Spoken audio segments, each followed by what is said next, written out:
Hello, everybody, and welcome to my world with Nat, Relocation Concierge. I hope you guys are doing great today. It's my third pit stop today, and I'm very happy to be with the Fowlers, who arrived 5 weeks ago from Ontario, right? Yeah. Excellent. So welcome to the DR. Thank you. And Kensley, thank you for being here today. She won't be participating, but she's here.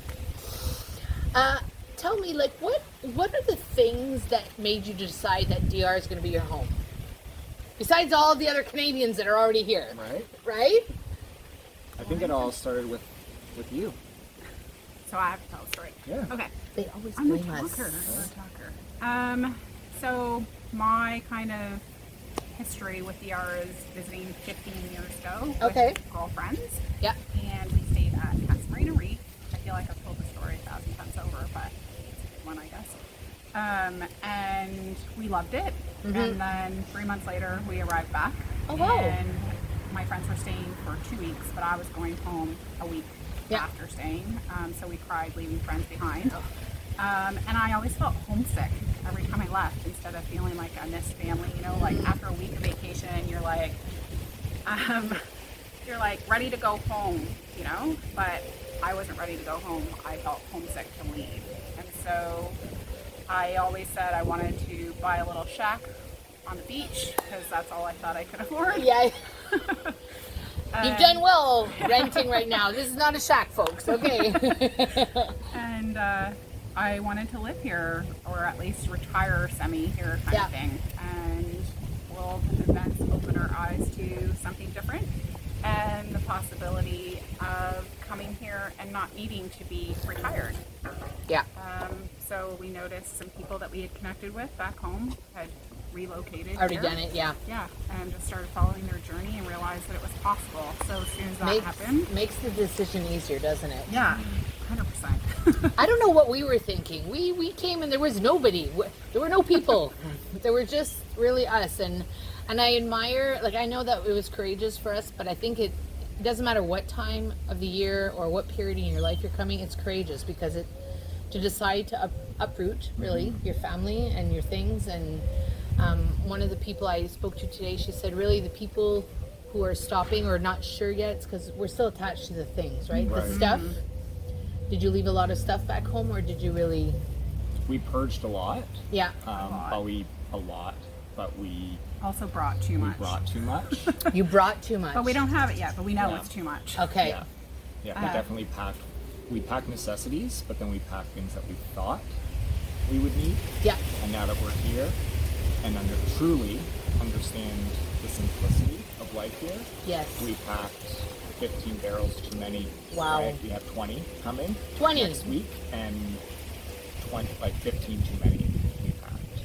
Okay. I was here, I think it was like 3 or 4 days, and I said to Nick, we packed too much stuff. Okay, so I like this. So you pack too much. What does necessities mean to you? Because necessities, and I see this question on Facebook a lot for people who are coming. They're asking the question, what do I need to bring? But I don't know if it's the same for everybody, because we came with 6 suitcases, 3 carry-ons, and a backpack, like each one personal bag. And I did pack things that I thought were necessary. Like we came at Easter, so I packed all the Easter stuff because I knew that I would do the hunt, you know, and because it was that week, and I wanted my daughter, to have like the moment, you know. Yeah. So that was a necessity, but I didn't bring my air fryer or our kitchen knives or things that I'm seeing people bring now. We did. Yeah. Yeah. So we brought, like, for us, we love to juice. We love our smoothies. We love our coffee in the morning. Yeah. So we pack those things, like our juicer, our coffee maker, our blender, in our suitcases coming.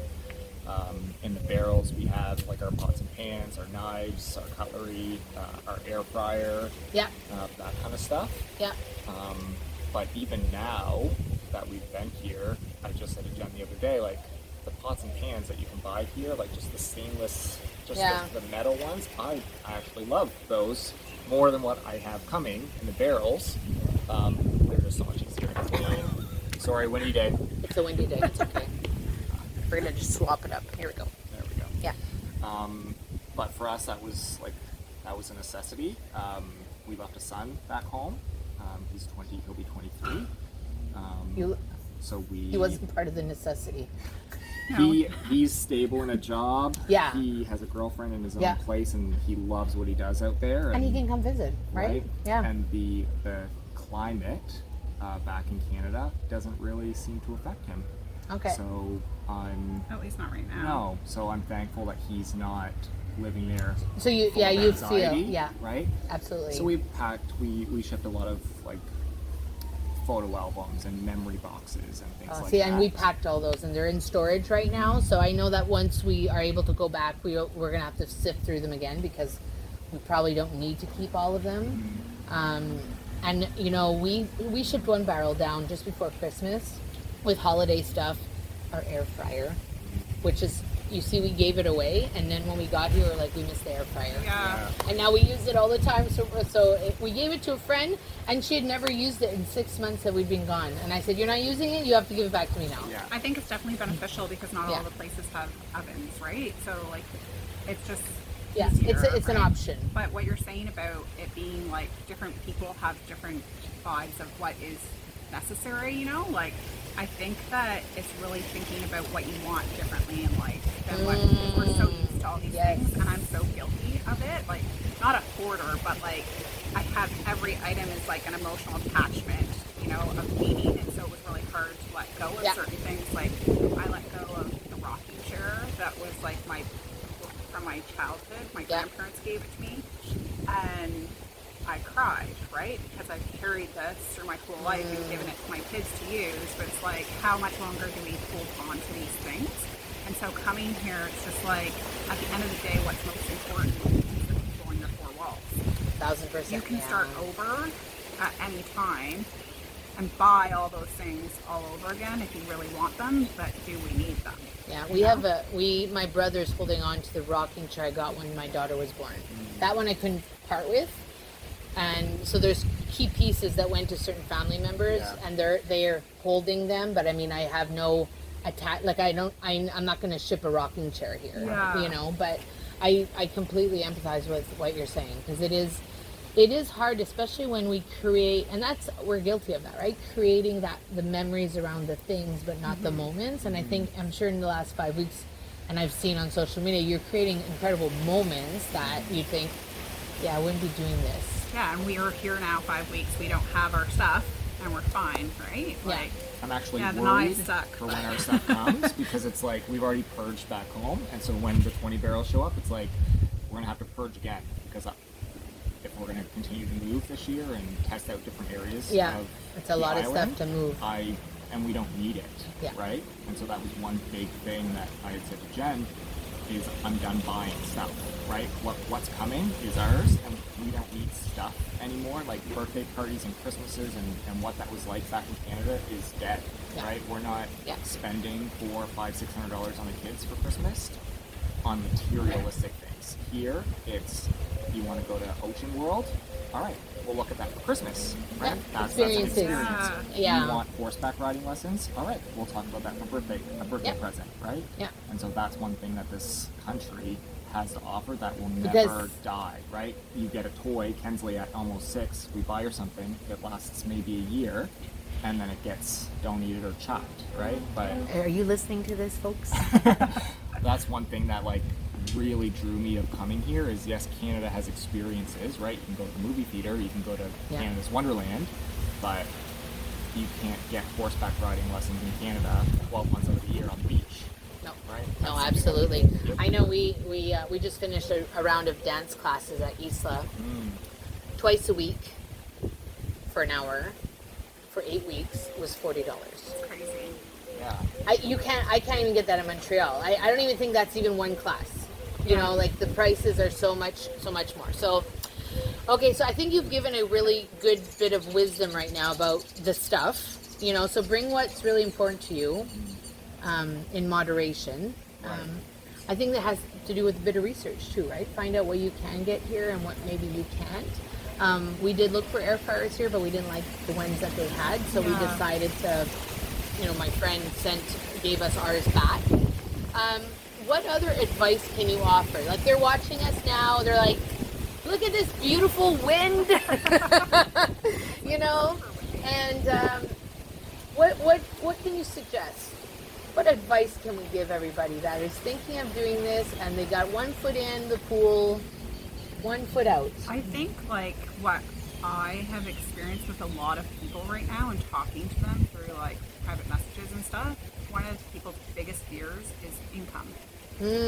Yeah. So like what you're going to do for money down here is huge. But I think that it goes kind of with the stuff, is that we're so used to making so much money in order to live back home that we can't wrap our heads around the thought of living off of less money.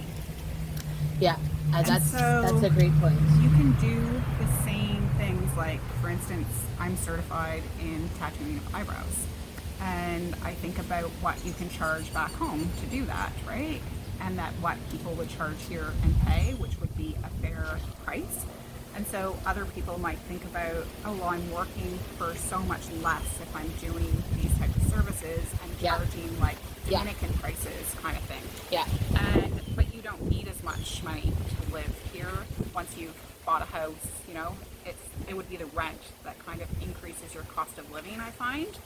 I think it's about and the cost of rent also depends on what you want and need. Yes. Right. We've been downgrading since we got here. It's been a year now. So we had a big penthouse when we first arrived. That was a deal. It was a COVID deal. Yeah. We moved to a 3-bedroom villa, which was in the same price range. But now we've actually bumped down and we're going to a 2-bedroom in Cabarete because we realized we rented because we thought people would come see us, but people did not come see us. We had one friend in all of last year come see, 2 friends. And now we're like, well, I guess if you want to come, you'll have to find your own place. I mean, we have extra beds, but not enough to accommodate, a family of 4. Right. So the accommodations too, you have to decide what you want. I think that was a really great point. Like, this is our vacation spot that we landed in, you know? You're in vacation mode. Yeah. Right. I talked about that last week with one of the locals I met here, where we talked about this the steps of change, and we created a new one called vacation mode because people come, and then you have to give yourself grace. Yeah. Right? We made the mistake. I feel like I made the mistake of not allowing myself to be in that mode in the first couple of months because I felt the need, as in Canada, to do. Yes. I gotta make money and I gotta do the thing. And it didn't pay off. It didn't pay off in the beginning. I'm better now, but we've been here a year, so that we're out of that mode now. Let's go to the beach every week and let's do the things, and it's not the same because it's more of a living. Yeah. Last week I looked at Nick. We were out waiting for pizza and having a beer while we waited, and I said, "Are you feeling bored?" So it's like kind of figuring out. Not that I'm not bored, but it's so weird to just sit and do nothing, right? Because we're not used to doing that. I think and that's it's the go important thing, constantly. Right? Is that when you come here, you get into that vacation mode. And I think it's important not to get stuck in that vacation mode and to realize that life still goes on and you need to find your routine just in a different world. Yeah, you're going to adapt. You're going to adapt to the new reality of Moto Conchos. Yeah. Right. Yes.